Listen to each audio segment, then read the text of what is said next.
The date is November 24th, 1988.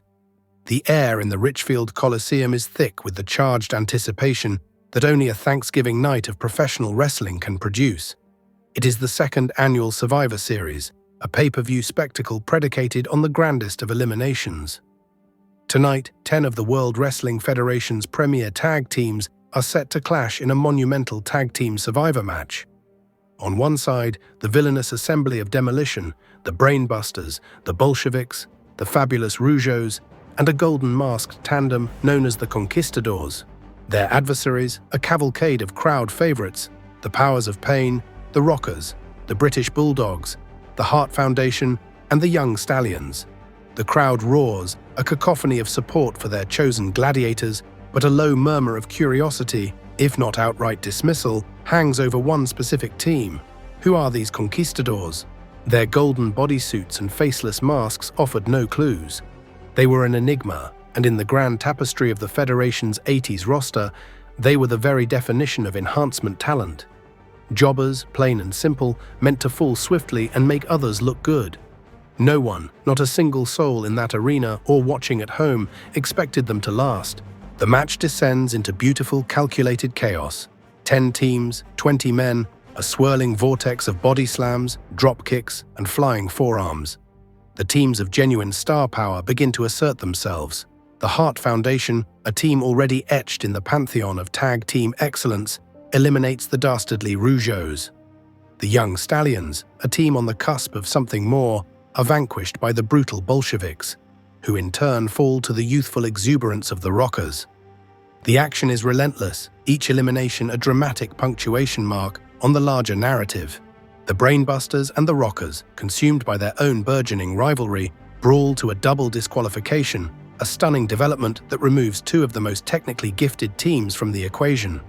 The legendary British Bulldogs, after a valiant effort, are finally put down by the brute force of demolition. The Conquistadors, meanwhile, are like specters in the background, surviving through sheer anonymity and a peculiar sense of professional detachment.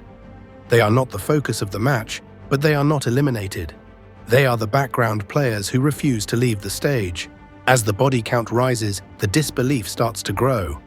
Demolition, the reigning tag team champions, are counted out in a shocking twist, orchestrated by their own conniving manager, Mr. Fuji.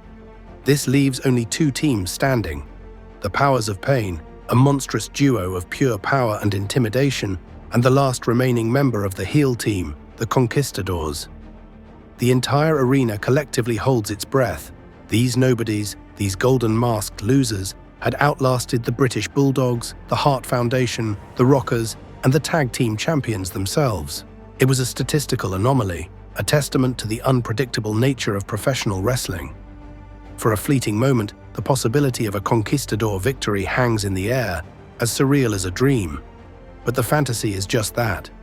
Mr. Fuji, now a turncoat, trips one of the golden-masked men, and the barbarian delivers a devastating headbutt to secure the victory for the Powers of Pain. The Conquistadors are vanquished, their Cinderella story reaching its predictable conclusion. They are the losers, but in that moment, they had become something more. They were the most memorable losers on the grandest of stages, and in doing so, they had paradoxically become iconic. To understand why this moment was so resonant, one must first deconstruct the very purpose of the Conquistadors. They were a heel-jobber tag team in the purest sense of the term. Their function was not to win championships or to headline pay-per-views. Their function was to lose, and to lose in such a way that the victorious team was elevated in the eyes of the audience. The original duo, comprised of Jose Estrada and Jose Luis Rivera, were seasoned veterans, journeymen of the squared circle who had paid their dues in Puerto Rico and beyond. They were not greenhorns, they were professional, and they were brought into the World Wrestling Federation for one singular crucial reason: to serve a specific, essential purpose within the company's ecosystem. Before they donned the golden masks, Rivera had a brief, equally anonymous run as part of the Shadows, a team that also served as enhancement talent. This previous iteration, wearing black or grey masks, a rarity for tag teams at the time, was a brilliant stroke of genius. They erased individual identity and created a unified, anonymous force. They weren't meant to have compelling backstories or fiery interviews. Their entire persona was built around the mystery of their shared anonymity. They were a tag team that looked sharp, moved in unison, and executed their moves with a professional crispness that belied their win-loss record. They gave every team they faced a credible, hard-fought match, and in doing so, they built the foundation upon which the careers of countless other teams were built. The Conquistadors weren't just jobbers, they were an institutional necessity. They were the perfect villains for rising babyface teams to vanquish on their path to glory. A victory over the Conquistadors wasn't just a simple win, it was a win against a team that looked legitimate, a team that had the appearance of a dangerous, albeit flawed, duo.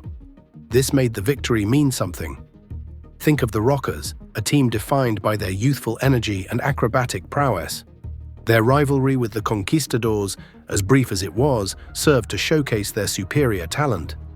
The same could be said for the British Bulldogs, the Killer Bees, and the Young Stallions. The Conquistadors were a stepping stone, a final exam for teams on the cusp of breaking through to the next level.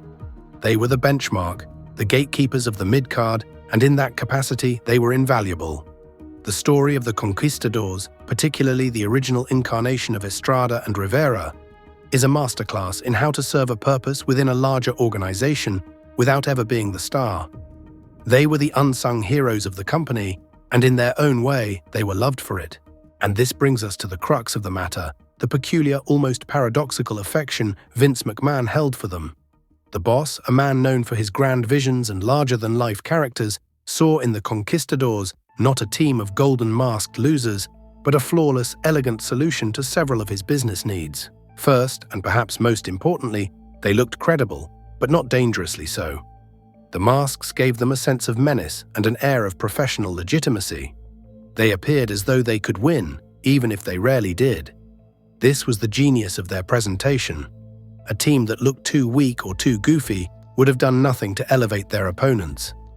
A victory over a buffoon is meaningless, but a victory over a team that looks like a serious threat, even if a threat that consistently comes up short, is a win that means something. The Conquistadors were the perfect foils, the ideal canvas upon which the babyfaces could paint their masterpieces of triumph. Secondly, they were incredibly safe workers. In the fast-paced, high-stakes world of professional wrestling, safety is paramount. Vince McMahon needed to be able to trust his workers, especially those who would be working with his rising stars. Estrada and Rivera were veterans who knew how to work clean and tight. They were reliable, professional, and had no ego. They wouldn't stiff a star or make them look bad. When you put a future champion in the ring with a conquistador, you knew they were in good hands. For Vince, they were the ultimate insurance policy. They were the test drive before the grand unveiling, ensuring the vehicle was road-ready. Thirdly, and this is a master stroke of business logic, the masks made them replaceable. The Conquistadors were not a team tied to a specific personality. They were a gimmick.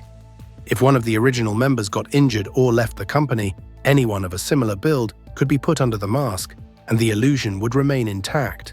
This was a concept Vince McMahon loved and would revisit countless times throughout the years. It was the ultimate plug-and-play asset, a self-sustaining entity that didn't rely on star power. This allowed the company to maintain the consistency of the gimmick without being held hostage by the whims or contract demands of a specific performer. Fourth, and this is a significant point of value, they never asked for a push. Estrada and Rivera knew their role. They were not politicking backstage for a championship run or more airtime. They were professionals doing a job, and they did it well. For Vince McMahon, this was the ultimate low-maintenance labor. He didn't have to deal with creative demands or complaints about their position on the card. He could simply book them to lose, and they would do so with the same professionalism and skill they brought to every match. Fifth, they were cost-effective. The Conquistadors were not on multi-million-dollar contracts. They were not selling merchandise or commanding premium booking fees. They were an essential part of the production that came at a fraction of the cost of a main event star. They filled airtime, they made others look good, and they did so with minimal overhead. In the world of business, efficiency and cost-effectiveness are virtues, and the Conquistadors embodied both. Finally, they were unique in a sea of sameness. The late 80s Federation was a menagerie of colorful characters, but few were masked tag teams. The Conquistadors stood out just enough to be memorable. They were the golden masked backdrop to some of the greatest tag team action of the era. Their look, while simple, was distinct. This uniqueness gave them a niche identity and solidified their place in the company's history, not as champions, but as something even more foundational. The legacy of the Conquistadors is not defined by their wins, for they had very few, but by their purpose. They were the professional losers, the golden masked jobbers who made everyone else look like winners. Their purpose was so effective, so essential to the fabric of the Federation, that the gimmick would be revisited years later. Edge and Christian, at the height of their powers, would don the masks to challenge the Hardy Boys in one of the most memorable feuds of the Attitude Era. They did so because the Conquistador gimmick was a known quantity, a perfect vehicle for a classic swerve. The masks, once symbols of anonymity and defeat, were transformed into instruments of a playful deception. But the spirit of the team remained. Other wrestlers, from Rob Conway to Kurt Angle, would also step into the golden suits, each time a subtle nod to the foundational role the original Conquistadors played. They were a concept that transcended the individuals who wore the masks, and that, more than anything, speaks to their true genius. The Conquistadors were never meant to be stars. They were never meant to hold championships or be celebrated on the front of a magazine. But they played a role that was, in its own way, just as important. They were the reliable, replaceable, and perpetually professional foundation upon which the golden era of tag team wrestling was built. And for that, Vince McMahon, the architect of it all, loved them. He didn't love them for their ability to win, he loved them for their ability to lose, and in doing so, to make his real stars shine brighter than ever before.